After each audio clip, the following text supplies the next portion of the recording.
স্বাগতম জনাইছোঁ আপোনালোকক নলেজ পইণ্ট আছাম ইউটিউব চেনেলটোলৈ আৰু বন্ধুসকল যি এমপ্লয়মেণ্ট এক্সচেঞ্জৰ ৰেজিষ্ট্ৰেশ্যন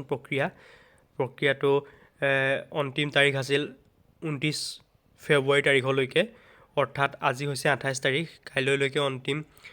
দিন আছে ৰেজিষ্ট্ৰেশ্যন কৰাৰ চ' বৰ্তমান বন্ধ কৰি দিয়া হৈছে এপ্লাই লিংকটো যি ৰেজিষ্ট্ৰেশ্যন প্ৰক্ৰিয়াৰ চ' কিয় বন্ধ কৰি দিয়া হ'ল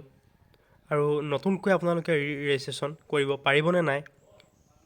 আৰু গ্ৰেড 3 আৰু গ্ৰেড 4 পৰীক্ষা আপোনালোকে যদিহে অনলাইন আবেদন কৰিছিল সেই পৰীক্ষাত আপোনালোকে বহিব পাৰিবনে নাই ৰেজিষ্ট্ৰেশ্যন নকৰিলে সকলোখিনি কথা গম পাব ভিডিঅ'টোৰ জৰিয়তে চ' আহকচোন ভিডিঅ'টোলৈ আগবাঢ়ি যাওঁ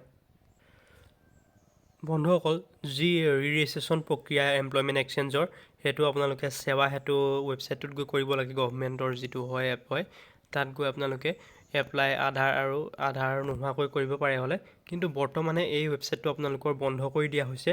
ৰেজিষ্ট্ৰেশ্যন প্ৰক্ৰিয়াৰ যিটো ৱেবছাইট হয় কিন্তু ৰেজিষ্ট্ৰেশ্যন আপোনালোকে কৰিব পাৰিব চ' ইয়াতে আপোনালোকৰ বন্ধ কৰি দিয়া প্ৰধান কাৰণটো হ'ল আচলতে বহুতেই মানে যিহেতু 29 তাৰিখটো লাষ্ট ডেট সেইবাবে অনলাইন এপ্লাই কৰিবলৈ আৰম্ভ কৰিলে তাৰ বাবে ছাৰ্ভাৰটো ডাউন হৈ গ'ল ইয়াতে আপোনালোকে ধুনীয়াকৈ উল্লেখ কৰা আছে দেখিছে সকলোখিনি কথা ময়ো যোৱাকালি কৰি আছিলোঁ এটা অনলাইন আবেদন ৰেজিষ্ট্ৰেশ্যন প্ৰক্ৰিয়াৰ চ' সেইটো সম্পূৰ্ণকৈ নহ'ল আৰু ইয়াতে আপোনালোকৰ লিখা আছে দেখিলে মেইনটেনেঞ্চ কৰি থকা হৈছে তেওঁলোকৰ যিটো ৱেবছাইট হয় সেইটো আৰু লগতে আপোনালোকৰ 29 ফেব্ৰুৱাৰী তাৰিখে লাষ্ট ডেট আছিল কিন্তু ইয়াতে ধুনীয়াকৈ উল্লেখ আছে দেখিছে 4 dose unable to complete registration May complete দিয়াৰ প্ৰচেছ আফটাৰ 29 ফেব্ৰুৱাৰী 2024 29 তাৰিখৰ পাছত আপোনালোকে অনলাইন আবেদন কৰি ল'ব পাৰিব বুলি কৈছে ইয়াতে কোনো ধৰণৰ আপোনালোকৰ প্ৰব্লেম নহয়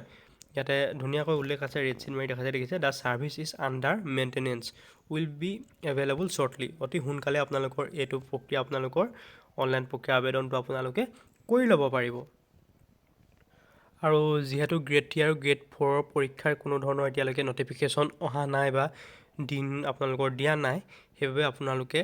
29 তাৰিখৰ পাছত যিহেতু ৰেজিষ্ট্ৰেশ্যন কৰি ল'ব পাৰিবই আৰু ৰেজিষ্ট্ৰেশ্যন কৰাটো আপোনালোকৰ বাধ্যতামূলক চ' সকলোৱে কৰি ল'ব যেতিয়া অনলাইন প্ৰক্ৰিয়াটো আকৌ খুলি দিয়ে বা খোল খায় চ' আজিলৈ ইমানেই